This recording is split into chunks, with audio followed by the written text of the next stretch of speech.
But first, when we speak, people listen. Tennessee lawmakers are in the process of introducing a $600 million bill.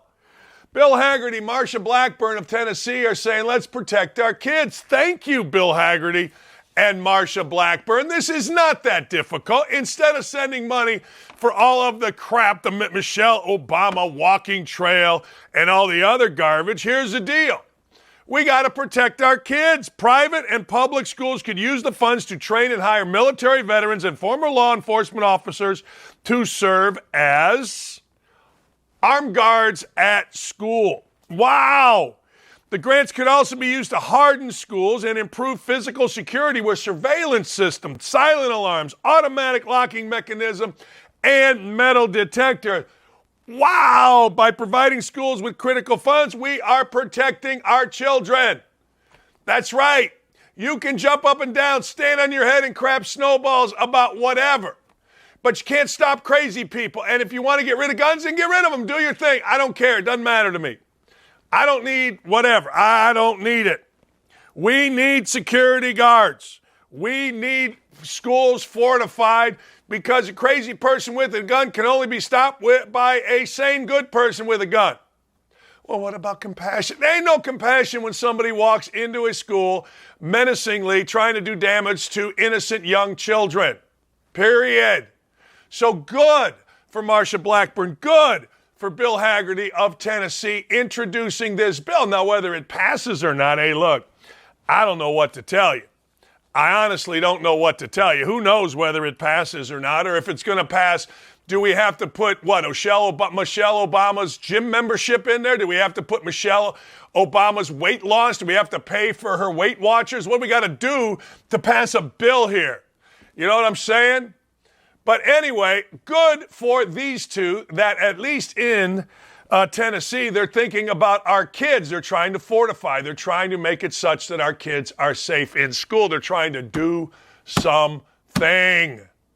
Yikes. Why is this so difficult? Why is this so hard? I mean, it seems like common sense to me. All right.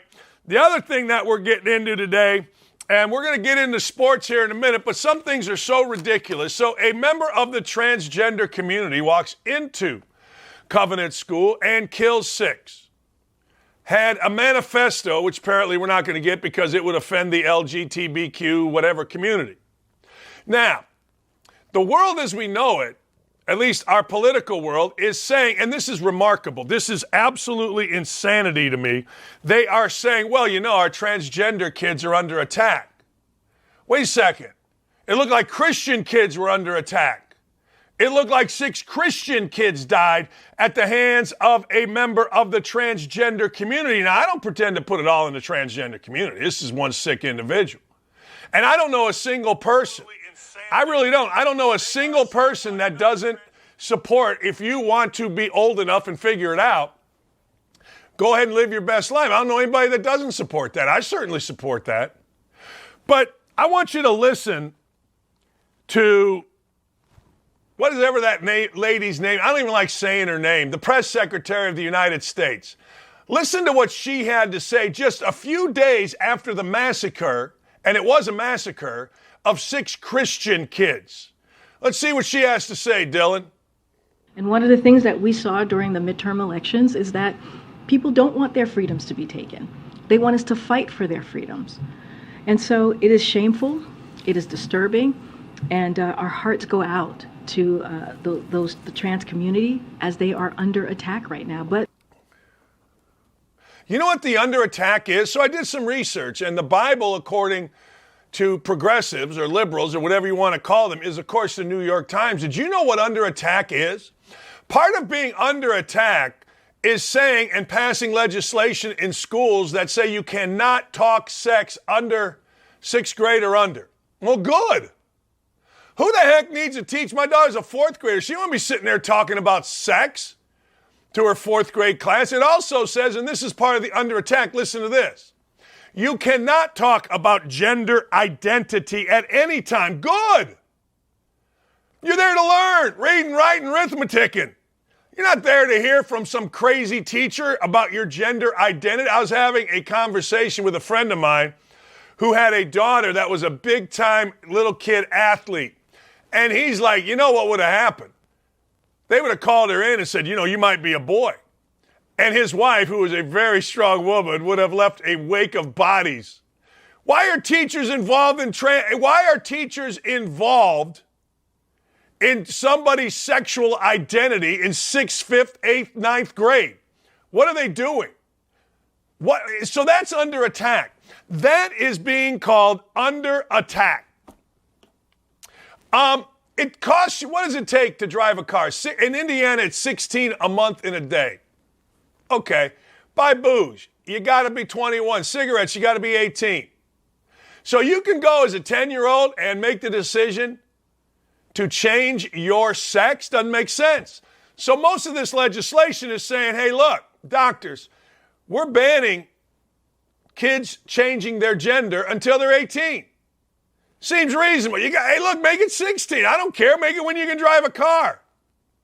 But what's so hard? What is under attack about this? I mean, you can always point to somebody on either side, right? You can point to somebody that said, well, you know, so-and-so committed suicide because they were not able to transition. You can also point to the other side. So-and-so committed suicide because they transitioned, realized it wasn't the right thing, and they were too young. It's the most amazing, amazing thing. And when you read this article here in the New York Times, oh, is it slanted? But if you read it and you have some common sense, you're like, well, of course. Of course teachers shouldn't be talking about sex in 6th, 5th, 4th, 3rd, 1st, kindergarten. Why would they want to? I guess in 7th grade, you know, things start popping up and maybe you got to talk, but I don't even know why that. You got to take sex ed in high school. I don't get the deal. Well, you know, the governor of West Virginia signed a bill into law that banned transition care for minors unless the child has been diagnosed with suffering from severe gender dysphoria. Well, by at least 2 medical health care providers and has parental consent. That's under attack? That's under attack. All right. Oh, okay. Some lady, I guess, legislative analyst, we're going to have to survey the damage, but I do think most of these bills are going to be overturned in court and hopeful that the next wave of news in the summer brings some level of relief to trans Americans. I think this does bring levels of relief. I do. I think it allows you to make an informed decision. I think it allows parents to be involved. Could you imagine if your daughter or my daughter came home and said, Dad, man, some of these teachers are telling me I should be a boy. I don't know. Oh, I know exactly what I would do. I'd raise so much hell, it'd be unbelievable. What are you talking about? Yeah, I'm supposed to be a boy because, you know, I just, you know, shut up. I have all the empathy in the world for the trans community. I got no problem with anybody transitioning. Hey, that's what you live your best life. But don't paint this as under attack when, in fact, Christians were under attack, 6 of them dead. Dead. Jesus. I mean, why would a 4th grade teacher, I asked my daughter, you want to teach sex? Hell no. Hell no. Are you insane? I must have missed something. Listen to this. Transgender Americans shaped our nation's soul, proudly serving in the military, curing deadly diseases, holding elected office, running thriving business, fighting for justice, raising our family, and much more.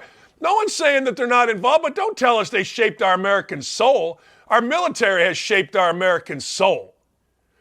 And our military is becoming incredibly woke. I just spent an entire weekend with an active military member, and he can't believe the crap that this idiot here is putting us through in the military.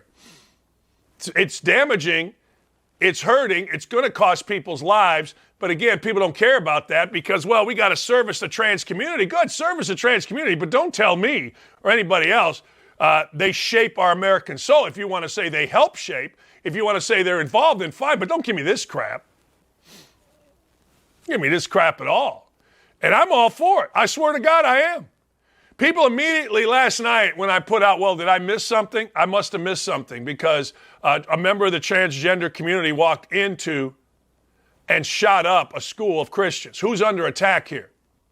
And of course, you know what happens then. Boom, boom, boom, boom, boom. You're a bigot. No, I'm not. No. I just common sense and I read and I pay attention. So I went to the Bible, the New York Times, and I read that's not under attack. Hell, you can't buy smokes, you can't buy booze till a certain age. You can't get behind a car, but you can at 10 years old say, I think I'm a girl or I think I'm a boy.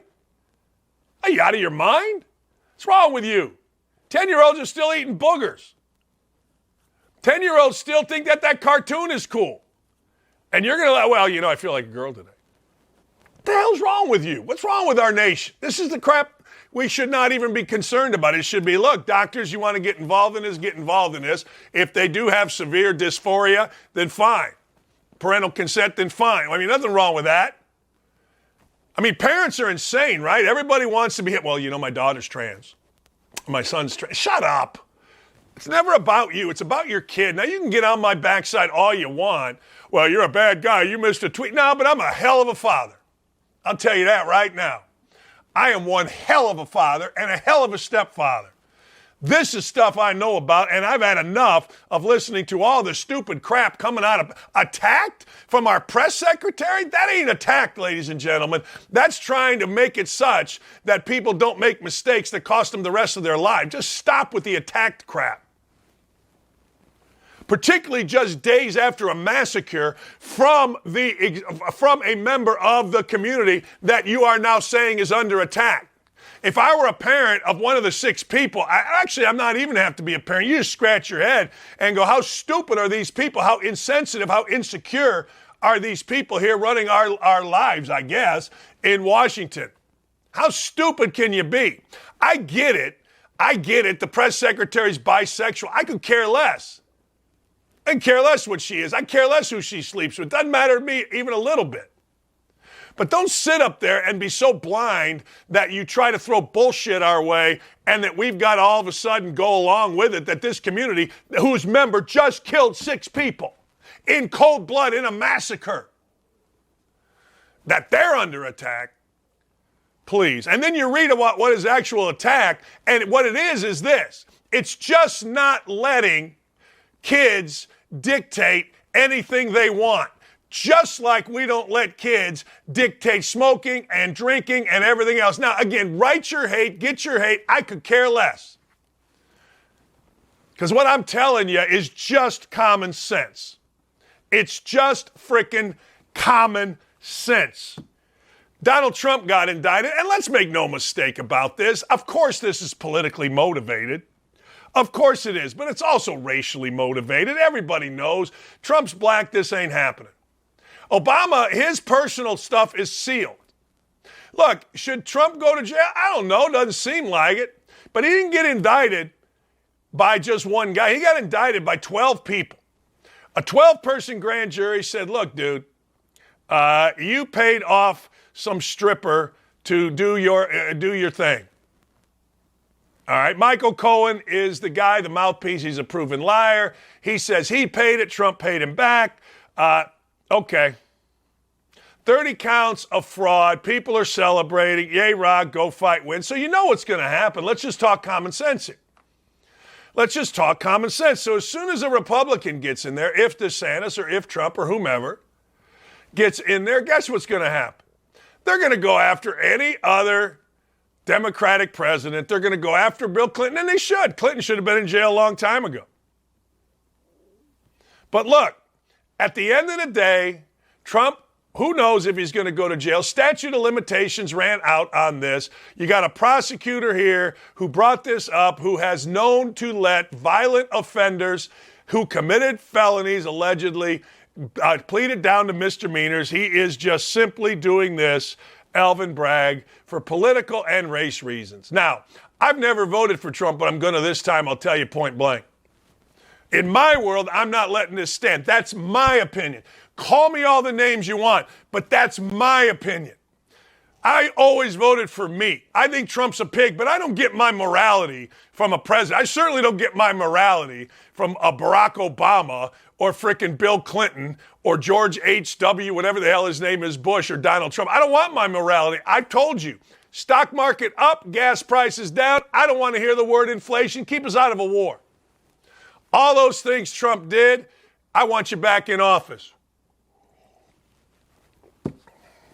Anybody that doesn't think this is race-related, you haven't paid attention. I mean, good. Hey, look, it is what it is. It is what it is. Man, oh, man. But that indictment came down, and now, people that would have never defended Donald Trump are now defending Donald Trump. Why? Well, because they know this is ridiculous. I like what has happened here. I like what has been said here. Florida, DeSantis said, yeah, we're not helping with extradition. And the Secret Service says, yeah, we're not cooperating with you, New York. Everybody and their mother knows that this, ladies and gentlemen, is a sham, but that's fine. It's what happens. It's what is going on in the world that we live in. It's just what's happening. Period. And if you don't like it, I don't know what to tell you. Man, oh man. So Trump's going to have to turn himself in. I think it's really, really funny. But I don't get my morality from any president. Now, you just can't. You're telling me you're going to sit there and watch Bill Clinton? Hi, guys.